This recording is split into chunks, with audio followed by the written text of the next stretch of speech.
Yeah. All right. Welcome to EPCD 2021. This is our first podcast regarding student experience in the University of Sydney as a postgraduate student. On to you, Vivian. Before the beginning of our podcast, we'd like to acknowledge the traditional custodians of the land. Phoebe and I are currently at the Camaragal country of the Eora Nation, and we would like to pay our respects to the elders past, present, and emerging.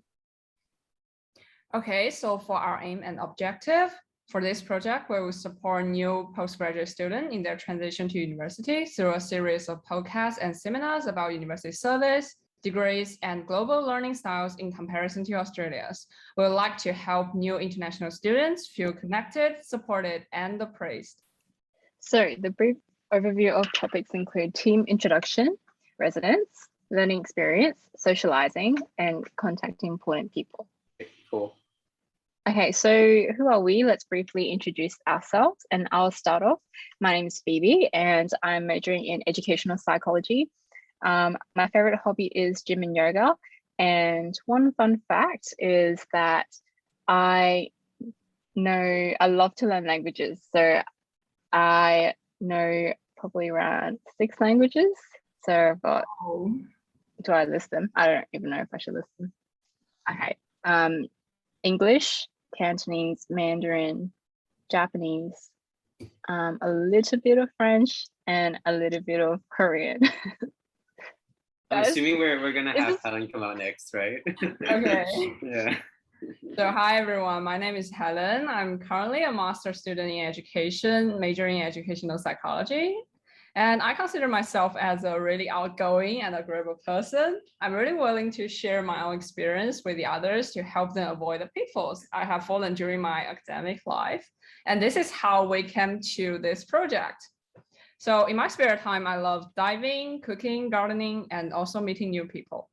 One fun fact about me is that I got 2 cats. One is shown in the picture, and I spend a lot of time with them. I have a motto that is, I work so hard so that my cat can have a better life. All right, guess I'm up next. Name's Nicholas Leung, or Nick, please just call me that. Also Masters of Education, same as Phoebe and Helen. Also specializing in educational psychology. I don't learn that many languages, but I was originally based in Canada and I came to Hong Kong, and then I came back and forth here and there. Fun fact would be that I have 2 nephews and 2 nieces, 2 in Canada and 2 in America, and I do really miss them a lot. All right. Aww. Hi everyone, my name is Vivian, and I'm currently a Master of Education student majoring in TESOL. I have lived in Australia for 8 years now, so I understand the struggles and challenges students might face as international students. And therefore, I really love to help new students and I guess build a sense of belonging here at the Sydney University. My favorite hobby is baking and cooking. I guess I have baked way too many cakes during lockdown. So one fun fact about me is that I'm actually an early childhood teacher. That's so cool. Yeah. That's really amazing, guys. All right, so I guess we're on to our first topic about residencies. We will briefly talk about the different types of residencies regarding postgraduates. For university residencies, we have Abercrombie and Steelhouse. Steelhouse is actually exclusive for postgraduate students. So if you're really into having a community that is like-minded, that's definitely one place to go. St. Paul and Sancta Sophia are university colleges, which are a little bit different from university residencies because they're more termed as like fraternities for American students. And so you might get more opportunities to socialize and to network, but you might also get a little bit more involved with some of the events. But they do have specified areas for postgraduate students. And then for off-campus, I'm going to leave it to Vivian and Phoebe. So in terms of the off-campus living arrangements, I guess there are two main types. So first, there are private student accommodation like Uni Lodge and Igloo. These accommodations located in different parts of Sydney near different universities. And the benefits of living in these accommodations include making friends with other students, as they often have a 24/7 security guard, so it is actually safer. However, it can also be a bit expensive. The other option is to rent property. You can choose whether you like to live in a studio, shared apartments, or even houses. So the website that is convenient to look for property is to rent its domain. Okay, sounds they have a lot of choice. Yeah. So if I'm correct, Phoebe and Vivian, you guys are both living off campus, right? Yes. Do you guys have any experience with living like in residencies since you guys are there for so long? I guess in the past, I have lived in homestay when I first came to Australia as a high school student. But I guess we are all university students. It's less common to be living in like homestays. Right. I guess there are like social media platforms where you can find apartments or shared apartments, which can be cheaper. But I guess it will be a bit tricky in terms of your safety. Right. So for the current situation, since you guys live there, do you guys want to give a rundown of how it's like living there? Any differences compared to living in the mainland or anything like that? No, no differences. It's the same. Just everyone speaks in English. I guess I've been here for too long and I don't have any experience like looking for places to live when I was back in mainland. Right. So yeah. So from what I hear, because Hong Kong apparently has the highest rent, that Sydney is relatively cheaper. But after looking at the university residencies like Crombie, Seal House, and their colleges, they're extremely expensive, even for a Hong Kong like myself. What do you think would be the expected rent for like a relatively good value place? I guess some students like to live by themselves in studios. There are some studios in the city which can cost like at least $400 per week, 400 Australian dollars. Right. Why is it done in per week and not by per month? This is a good question. I've never actually questioned that. I guess, yeah, like in Australia, things are like you pay rent weekly and you also get paid weekly. I don't know how often do you get paid in Hong Kong or in China? Right. In Hong Kong, we get paid monthly. Our rent is also monthly. We usually have to pay probably 2 months or 3 months of down payment as a deposit. So yeah. How about you, Helen? How's it like in mainland China? Since I don't know either. Well, I think in China, it's like a monthly rent. Yeah, which is pretty different, I think, from Australia. Because I did my bachelor in Australia. And so when I first went to Canberra, and I know that the rent is like, the rent is counted in week, I was pretty surprised. Actually, that's a good question. Can you guys like pay in advance, like pay by month? But like I think for Uni Lodge, because when I was in my bachelor year, I live in Uni Lodge. They have this kind of capacity that you can pay before the due day. They have a due day, like for example, they set on Thursday. Every Thursday you have to pay for your weekly rent, but you can pay ahead for rent, of course. Okay, that's nice. Okay, cool. Okay, so yeah, this is my favorite part. So yeah, it's pretty different actually for learning online rather than on campus. I actually consider studying in Sydney as a pretty good learning experience. But although I hate the COVID and I really hate online classes, because I really want to like meet everyone on campus and maybe we can hang out after class. But right. yeah, besides this kind of dissatisfaction, I should say that maybe studying online has some kinds of benefits, I should say. For example, you don't have to go to face-to-face lecture. Maybe getting to school is pretty time consuming in Sydney, I assume. And maybe you can select more time every day, right? And also you have more time to like concentrate on your own business and also discover like your own interests. So take myself as an example. I'm currently having a job as a research assistant and also an English teacher in China. Although I made it part-time while doing my master's degree in Sydney, it really takes some of my time. So I think studying remotely actually gives me more time to be involved in various kinds of other activities I'm interested in and also benefited for my future.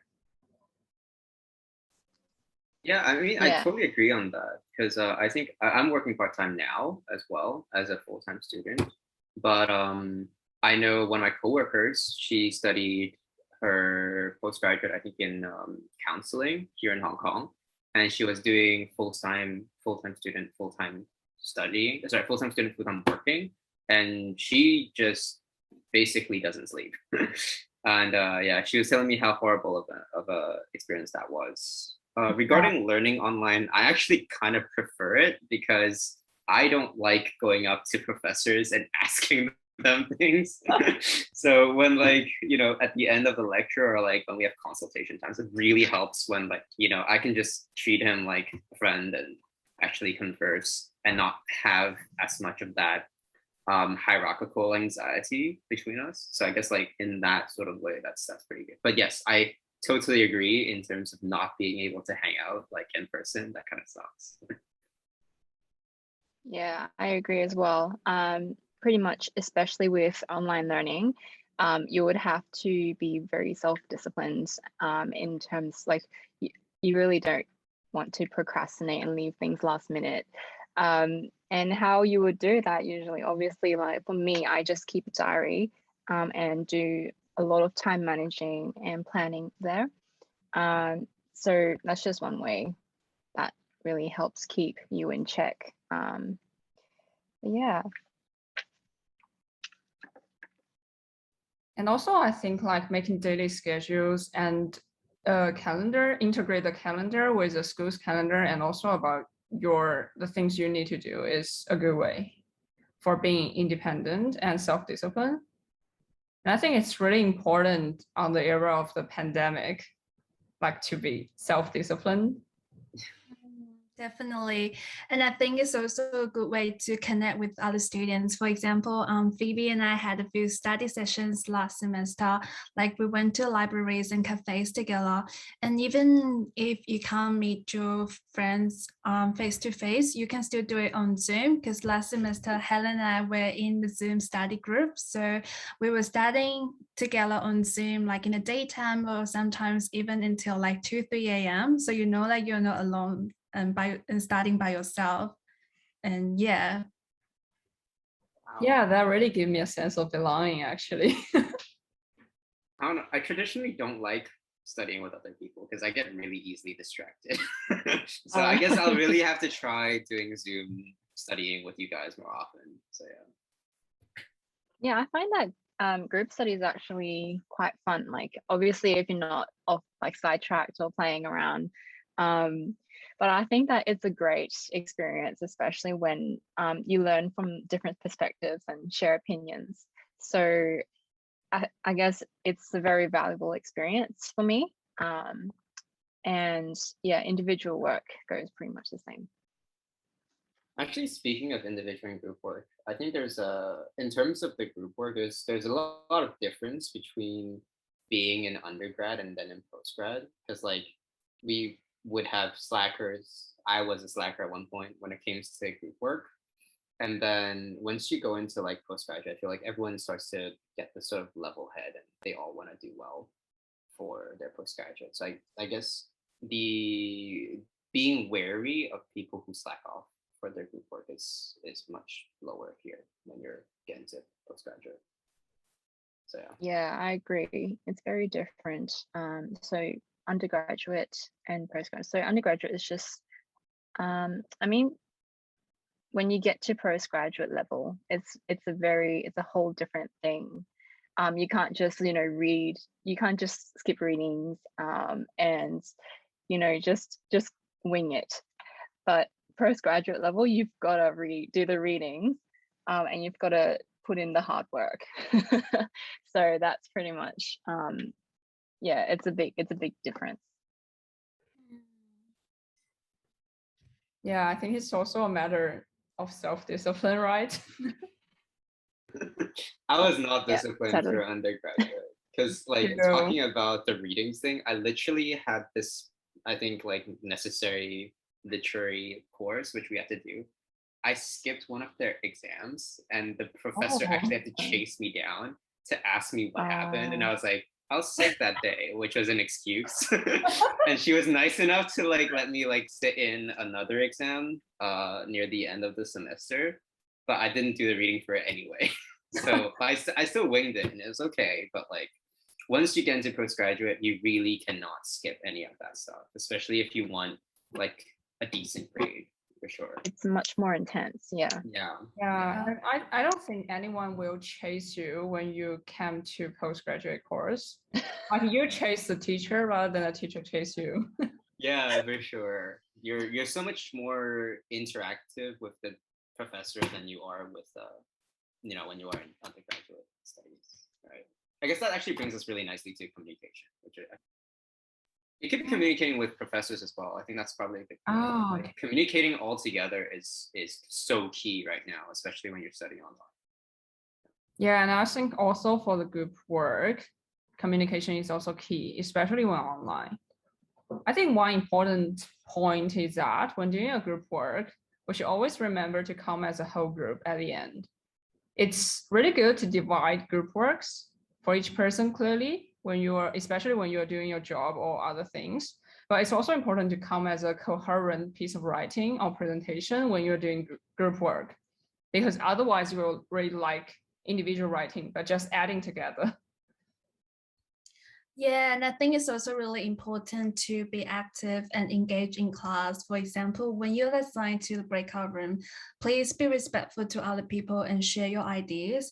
And I guess there were a few times that I saw students being shy or hesitant to speak in breakout room because they were scared that their English might not be good enough. But actually, no one's going to judge you, and everyone's here to support your learning. And it doesn't matter how good what your language levels are. It's always good to be sharing your ideas with other people. And yeah, I think sharing your ideas and discuss it with other students is a very, very valuable part of my learning.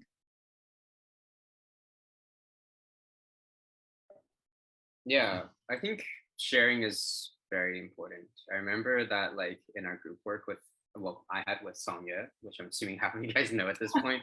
He literally, in our presentation, he literally said, so do you think you've been talking too much? Can I get some parts to talk about? And I think I'm really glad he sort of voiced at least these ideas, because sometimes I kind of run with things and I don't really stop for anyone, but I'm really glad he actually at least expressed himself the best way that he could. So yeah. Yeah, I've heard stories about some groups having the members just disappearing or ditching, and that's really not really a good thing. It's just pretty much putting that other person on the spot, just making them work.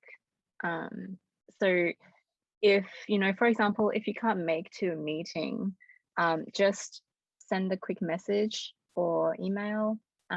Just let them know, I can't make it to a meeting, maybe postpone it this time, and they'll be all good. I'm sure they'll understand. Yeah, and I guess it's also important to be opening your cameras and unmute yourself, because literally in today's lecture, we were assigned to different breakout rooms. And there was just me who showed my face, and the other guy who was talking to me. But honestly, in our group, we were 7 students, and it was just us 2 talking, which is a bit sad. Yes, I think not turning cameras on is not a polite way, because nobody wants to be like, when you are talking, you don't want to face a lot of black screens in front of you. Yeah, and I guess really horrified and stressful. And I guess if we are the lecturers or tutors, we don't want to be teaching a whole class and we can't see any of the faces, because it's already really difficult to be, teaching online. And yeah, we want to be supported to our wonderful professors as well, I guess. Yeah. I mean, when you get into being the presenter, that you'll feel that sort of lack of interaction anyway, when other people don't turn on their cameras, or when you make jokes and then there's no one to laugh. It's just nothing. Yeah, it can be very demoralizing at times. It's a good way to talk about, actually a good segue to talk about stress. Now that I come to think of it, yeah. Stress. I guess I get stressed really easily. Say today is actually the first day of the semester when we are recording this podcast, and last night I couldn't really sleep. I had only like 3 hours sleep, and so I guess it's important to find healthy ways to cope and take care of yourself, because I remember last semester when I was really stressed, I called a helpline and I was talking to one of the counselors, and then she reminds me that if you're not taking care of yourself, no one's going to take care of you, because I guess everyone's so really busy now. Some of us are starting in addition to having work commitments, or you might even have other commitments as well. So I guess taking care of yourself is really important. And I see Helen have some flowers and went shopping to decorate her room. I think that's a really good way to de-stress. Yeah, that is my way of dealing with stress. That's really, actually, talking about sleep is very important. I remember I slept 1 hour before our research presentation. I didn't realize like half of the stuff that we had to talk about, so I had to redo the entire presentation overnight. So yeah, but once you rack up that sort of sleep debt, you have to definitely like pay it off afterwards. At least for me, I don't know for anyone else. Yeah. But talking about de-stressing, I usually tend to do a lot of sports. So yes, sorry. Talking about sports, you're about to say something. Yeah. I agree. So yeah, pretty much if you're stressed, then I suggest don't be stuck on it for too long. So if you're stressing about an assignment and you've got a writer's block, or your mind's sort of blank, don't just sit there for like an hour or so trying to think of what to write. Just put some time into, say, 5-10 minutes into taking a break from that work, because then your brain can reset and refresh. And then when you come back, maybe you'll be able to have some ideas. So I suggest, obviously the recommended amount of exercise will be 30 minutes. So maybe go outdoors walking. I love to go outdoor walking, so I do that. But especially with COVID, maybe it might be a bit hard. So do you guys study in the same place the whole time? Just out of curiosity. Like, do you guys just study in the room for 5 hours? Well, that's the thing. I always study in my room, but then the thing is, to make sure I actually study, you're gonna have a good study environment. So you're gonna make sure that when you come to your desk, you have to feel like, okay, I'm able to study. You got the motivation as well. Right. So make sure your desk is clean and tidy. Yeah, pretty much a decluttered space equals to a decluttered mind. Very cluttered right now. Deep, right? Very deep, and it's a good reflection how cluttered I am on my desk. It's okay. You still got opportunity. You still got time. to That's declutter true. right now. I actually like to study outside. I don't like studying at home because the proximity to the bed is so close and to like a place of comfort. So I'm like, you know what? No, I'm doing this outside. But that actually is really at a certain point when you're really stressful and you just want to shout at something, it doesn't help. Yeah. Because well, if it wasn't for this COVID situation, I would have also been half outside studying, half at home. Yeah. So I think that's a nice balance to study outside a little bit, study inside. Yeah.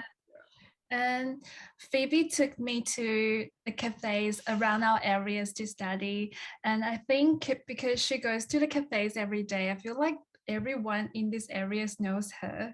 Like everyone. So I think it's also really nice if you have formed some sort of relationship with the people who are working in the cafe. Say if you need to go to a bathroom, at least there's be someone like looking after your belonging. Because this is actually a problem for me because I do find out if I go to study by myself, if I go to a cafe, if I need to go to the bathroom, I will have to like, I guess, leave my space, so I won't be able to go back to it. Yeah, I have that uneasy feeling as well. It's so uncomfortable just leaving your belongings like just out in the public. I don't know, maybe it's just me. That's the exact reason why I had to leave the meeting last time, because it's a public place. There's no one there with me. I'm like, you know what? I'm gonna take everything with me just to go take a piss. Yeah. Even if I lose my space. So yeah, that's probably the good part about having someone else who studies like locally. That way you can at least have someone there for you as well. Yeah, that's true.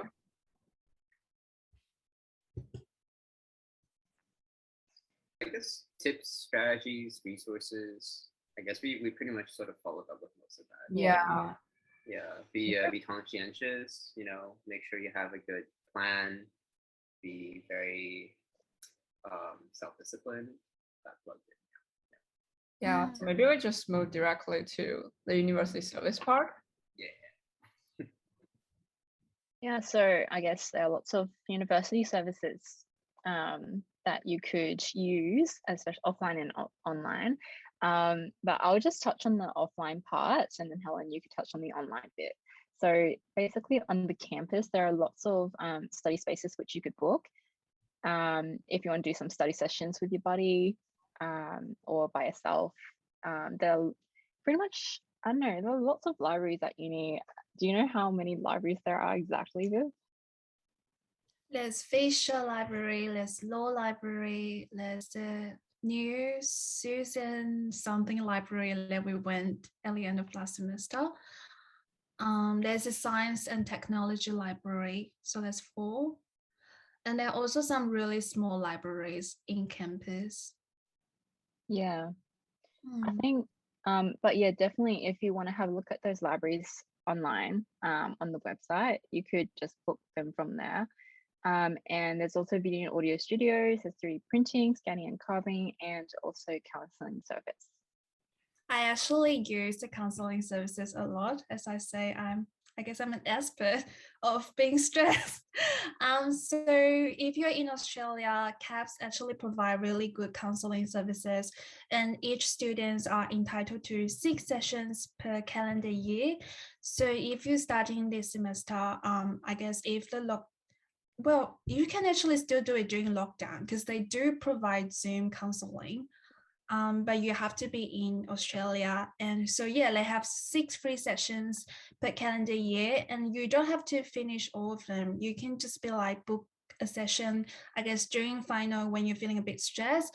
And the counselors will also provide some tips on how to manage stress, or even provide some resources about, I guess, how to have good sleep hygiene, how to manage your time, etc. Yeah. Wow, that's actually pretty good. And it's good that you're not really afraid to like reach out to use the service. So that's good. And actually, I do want to ask: is that available to like international students? Like that? No, I don't think that's available. The counseling service is not available for international students. Oh, Because they do have some concerns, like if you are in danger, they won't be. Yes. Right. So I guess what we can do, we can try to provide some links for local services afterwards. Yeah, definitely. Yeah. Be including some helplines. And Suicide hotlines.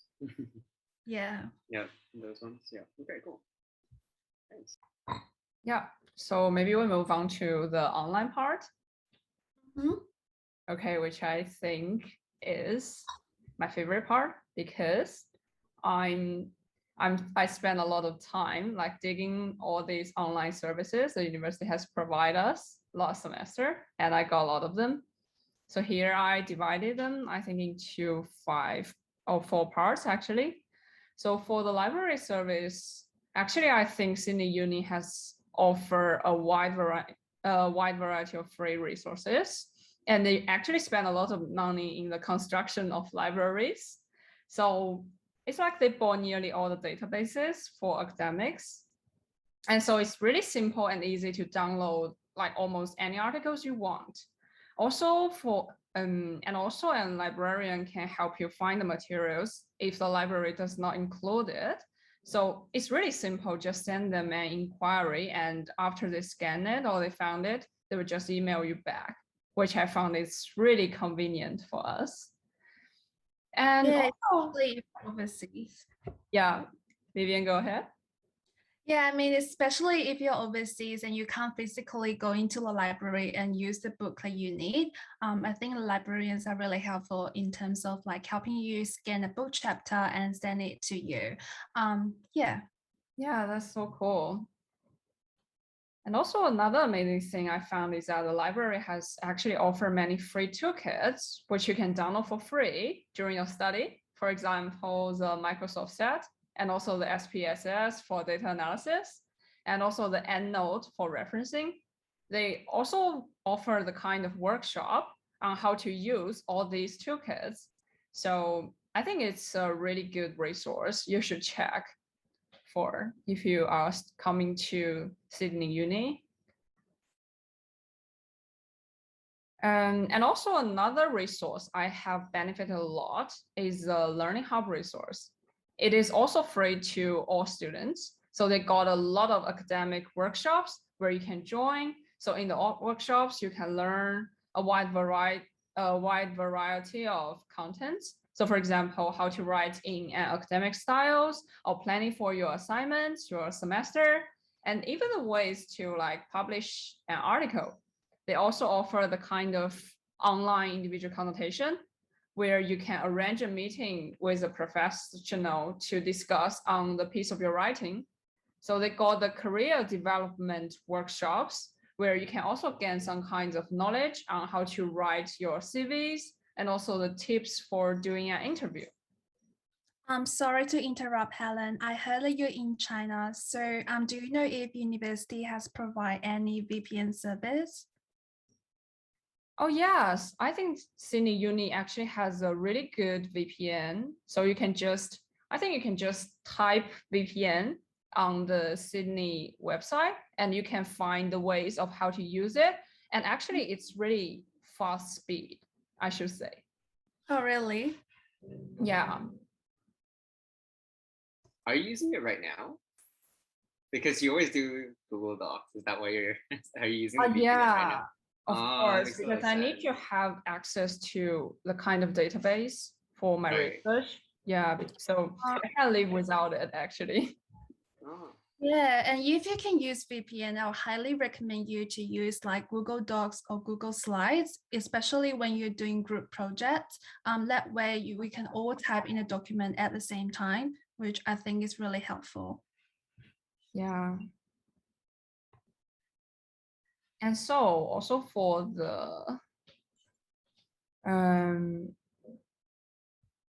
wait. Tell them about the mindfulness program that you recommend last semester, because I remember when I was really stressed and Helen was like, come and join this free mindfulness courses. It's on Canvas and you can easily add it into your course list. And they do have meditation sessions, I guess every Monday and Thursdays, right? Yeah, I think that is a really helpful course for me because they actually teach me how to take care of myself. And usually they always said to me like, don't fall into self-criticism and you're so good, so don't be criticized about yourself and you should like treat yourself well. So I think that is a really beneficial course. So it's free on Canvas, you can just register it. Yeah, and I guess the best part is that they have recording for you to access. So you don't have to do it every Mondays or Thursdays. For example, say if you're really stressed on Tuesday, you can be like opening your Canvas site and easily access any of the recordings and you can just start doing guided meditation by yourself. But I will also recommend to go to their live meditation as well, because they do have some debrief sessions and you get to connect with other students and you will also know that you won't be struggling alone. Yeah, sure. And actually the professor, I think he would love to take you to the beautiful sceneries around Sydney. I remember one time when he's doing the mindfulness course, he's just sitting on the grass, I think in the central station, somewhere near the central station. Yeah, which is really beautiful because we could like all hear the birds singing. Yeah. That's amazing. Yeah. Oh, and the final recommendation on university service is also is related to student inquiry service and the student center. Because every time I found myself having some questions that I can solve, which is related to school service, for example, how do I apply for a future study, or how to get a transcript, how to find a supervisor. So I will email the student inquiry service directly.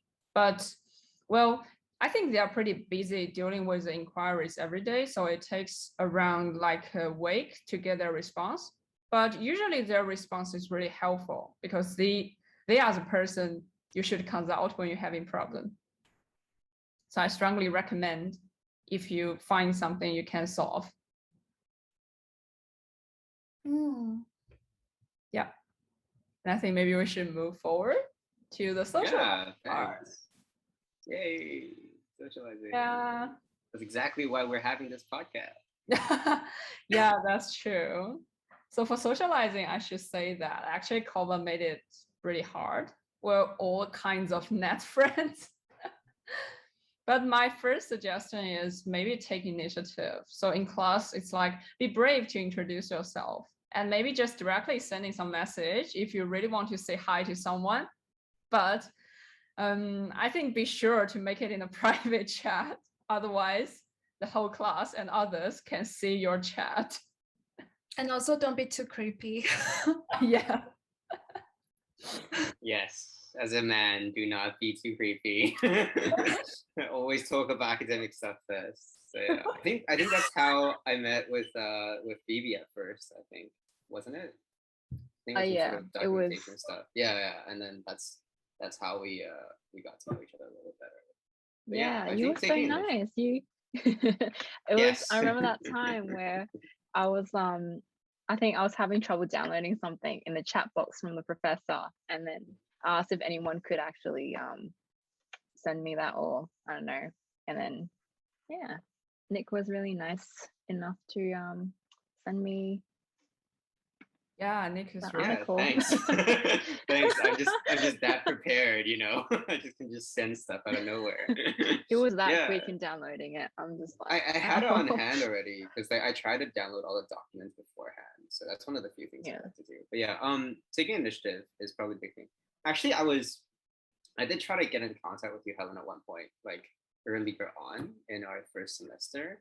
But the thing is, like, I looked at your Canvas profile, but because of the privacy settings, I didn't have your school email. So I didn't know how to contact you until like I think the second or third week. So yeah, that was. Oh yes, I think actually it's a little issue with the Canvas because I'm trying to find someone. I also cannot see their email address. Maybe it's for security reason. I do have a funny story about this. So in some courses, you have discussion boards where you get to I guess, write reflections about your weekly learning. So last semester, I read about this entry. It's by a student who did her Bachelor of Education in early childhood in New Zealand. So I also did my Bachelor of Education here in Australia, and I wanted to like communicate and share our experiences as early childhood teachers in 2 different countries. So I was like trying to find how can I contact her, but I couldn't find any because you can't see it on Canvas. So I replied to her discussion. I was like, hi, my name is Vivian. I just saw your reflection. I really resonate with you, and I want to, I guess, share my experience with you, and we could discuss some differences between Australia and New Zealand. And if you're interested, here is my email address. And then she emailed me the next day. And then we added friends on social media, and we start chatting and become friends. Maybe we should talk to school really about it. I mean, like, I guess this is a great segue to finding opportunities. So don't think that you can get off class and then be able to find their, school email. That doesn't work. Yeah. You actually have to take that first step if you really want to talk to someone of interest. And that's a great segue to that. Yeah. Oh, and right. Also they also, University of Sydney also have some kinds of program like Peer Connect, where you can chat with some of the students, in the app. And also they have a language exchange program where you can like practice your English. Is it? Yeah, last semester, actually, I just signed up for the language exchange program last week, and I think the registration is still open. So if you search USU language exchange, or you can just go to the USU website and register. So you can enter the few preferences. For example, you can put in Japanese, Korean, and then I guess the USU will pair you up with 1 or 2 students, and you can do language exchange either on Zoom or in campus. And that's also a good way to make friends as well, especially, I guess, to explore about different culture. Wow, that's so cool. I never tried this program. Maybe you can do it this semester. Yeah, maybe I can try and see. Are they mostly like Chinese students or like? Yeah. What's the like ratio of ethnicities? I don't know about the ratio for ethnicity, but if you look at the photos from past semesters on, I guess, Instagram and Facebook, you can see they're actually students coming from very diverse backgrounds. That's awesome. Wow, that's awesome. Yeah. Oh, and also like the social media channel is also a way for socializing. I think we need to take notes from Vivian here. She's so active on Instagram. Yeah. I guess I really like to share my life, and sometimes I like film a little bit of vlogs, and I did post my vlogs. And you know what? When I'm feeling really unmotivated, I always like go on YouTube and like search for vlogs and like watch all the student diaries and watch how other students stay motivated. And there are also many study with me videos on YouTube. So you could be like opening your computer and just play one of the videos and pretend that you're studying with the person that's in front of you. I don't know why that sounds creepy, but it actually works, and it works really well for me. Oh yes, I remember I have some friend recommend this kind of study video for me.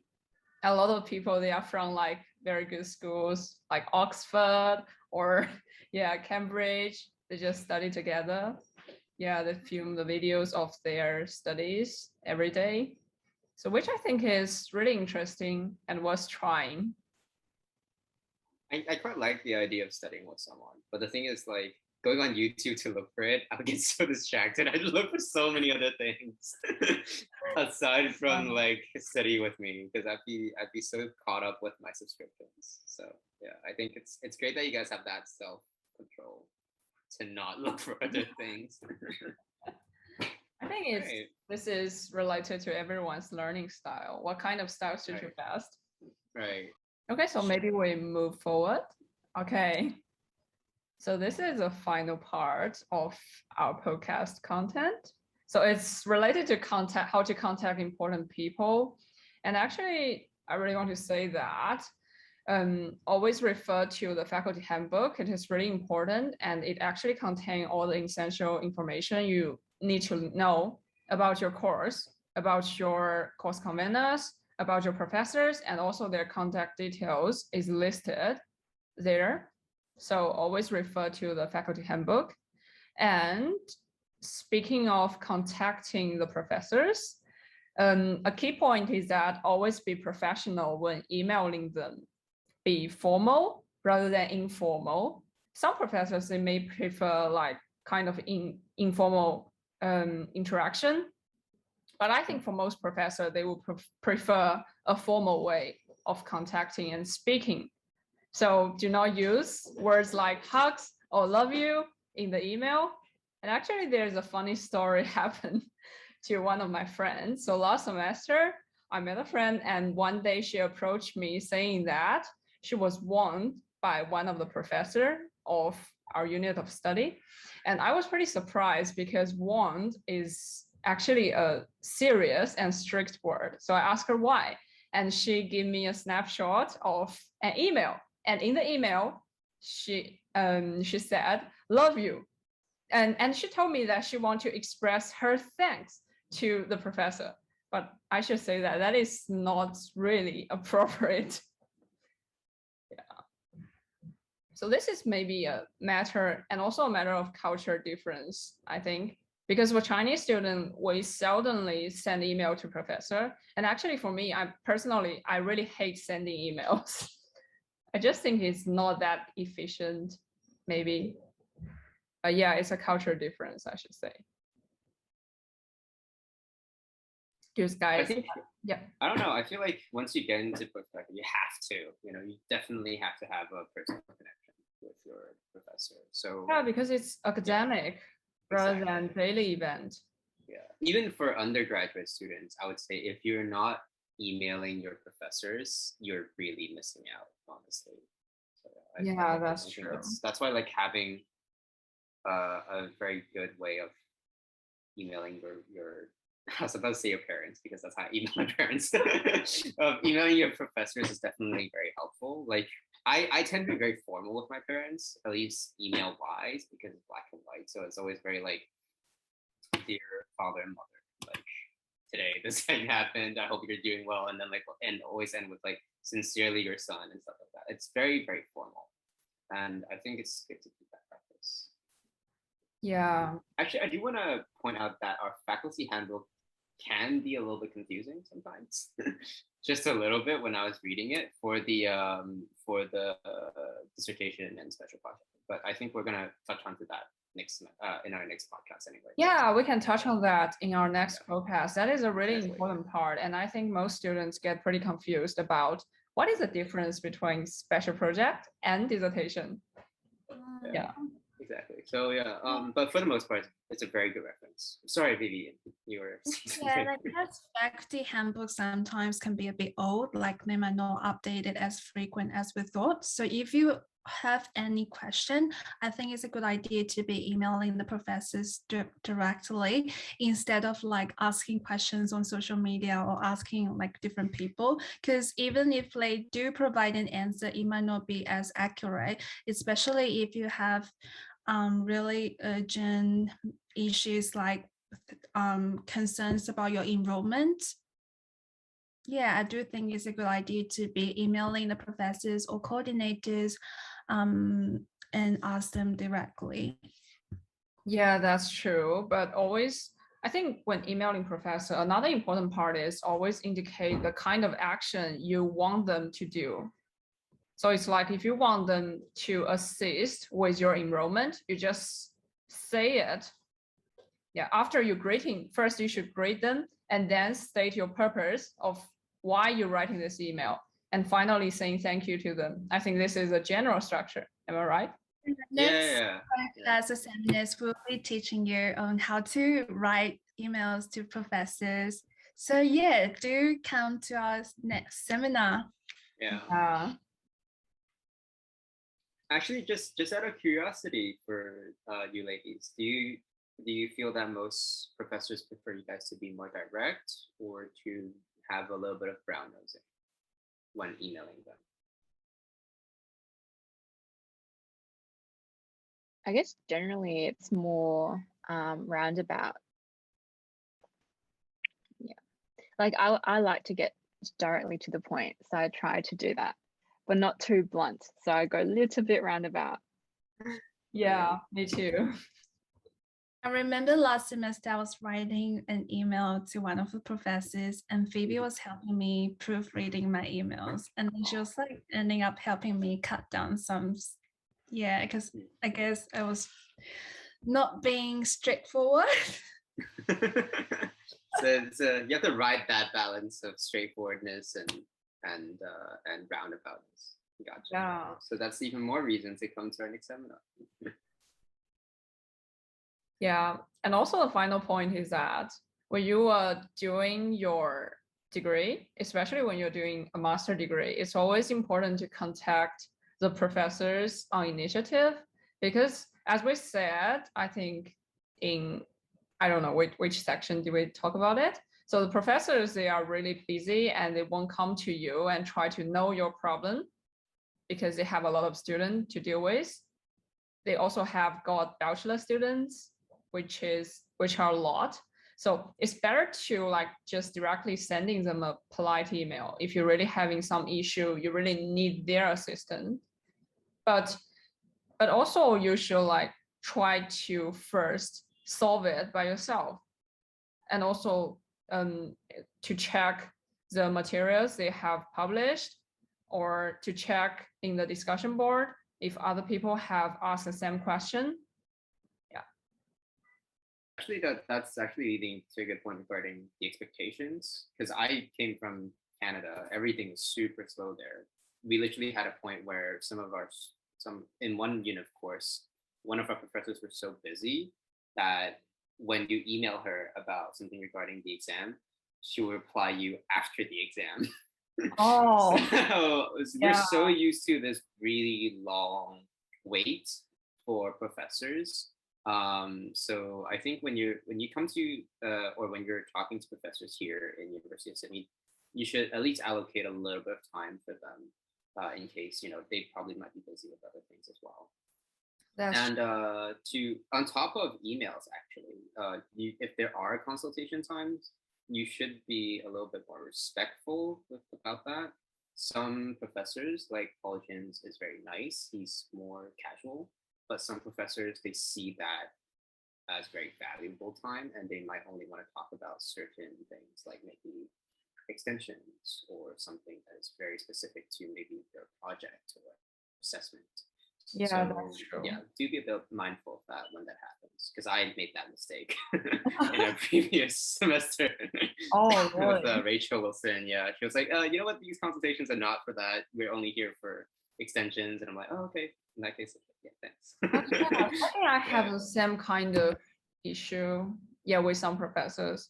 So my suggestion is that always be formal when interacting with professor rather than informal. Yeah, for sure. Yeah. And anything to add on? Or okay, I think we actually talk a lot, in this seminar. So we really wish that the thing we discussed will help you, or at least let you feel like, okay, everyone has undergone something pretty similar. Yeah, we all have this kind of problem before, but don't worry. Yeah, you now get the suggestions and the resources you need. So we really hope that maybe you can get a step of moving forward, which is in our next podcast. So we're going to cover like the culture difference in different countries, and also like the academic system difference. And we're going to touch on the special project and dissertation, which is a pathway to PhD if you want to do a research degree. But that is a lot of work. Okay, and also maybe something related to careers and academics in Australia.